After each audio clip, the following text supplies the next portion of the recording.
नदी पार चले। एक जंगल में दो हिरन रहते थे। एक दिन पहले हिरन का मन नदी के उस पार घास चरने को हुआ। उसने यह बात दूसरे हिरन को बोली। दूसरा हिरन डर गया।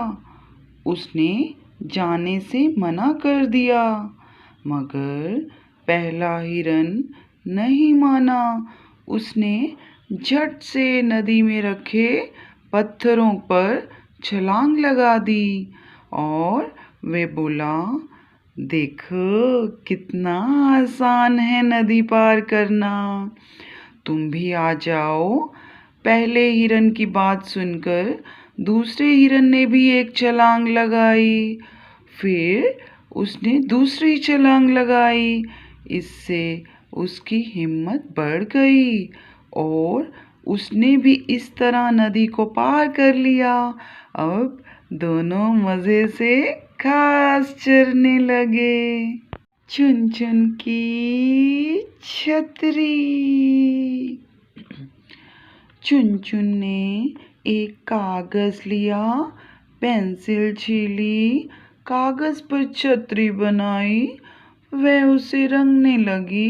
रंग भरते समय कागज़ फट गया। अब उसने पुराना अखबार उठाया, उसे फाड़कर उसकी छतरी बनाई। वह उसे अच्छी नहीं लगी। अब चुन चुन को भूख लगी। उसने एक संतरा लिया। उसने संतरा छीला। संतरे का छिलका छतरी जैसा ही था। छतरी जैसा ही था।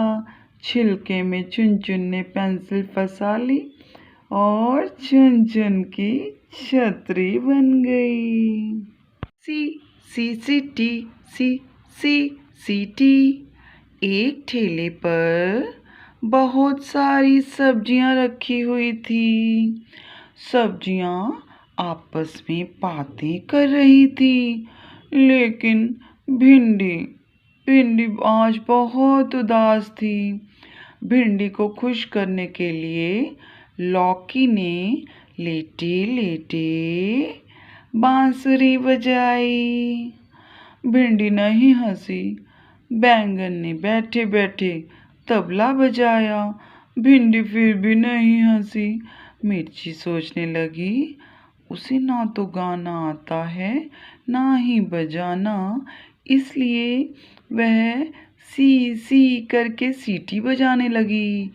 मिर्ची की सीटी सुनते ही भिंडी हंस पड़ी। तभी सभी सब्जियां खुश हो गई और नाचने लगी। एक दिन बाद रक्षाबंधन का त्योहार था। आस पड़ोस में खूब तैयारियां चल रही थी। लोग राखी और मिठाइयाँ खरीद रहे थे। सोनी और मोनी ने भी राखी खरीदी। अगले दिन दोनों सोचने लगी कि वे किसको राखी बांधें। मोनी ने माँ से पूछा, माँ हम किसे राखी बांधें? माँ ने मुस्कुराते हुए जवाब दिया, तुम अपनी प्यारी बहन सोनी को राखी बांध दो। अभी उसी ने तुम्हें गिरने से बचाया था। सोनी ने अपना हाथ आगे बढ़ाते हुए कहा, मोनी तुम यहाँ मेरे हाथ पर राखी बांधो। सोनी की बात सुनकर मोनी ने उसके हाथ पर राखी बांध दी। राखी बांधते ही मोनी खुशी से उछल पड़ी।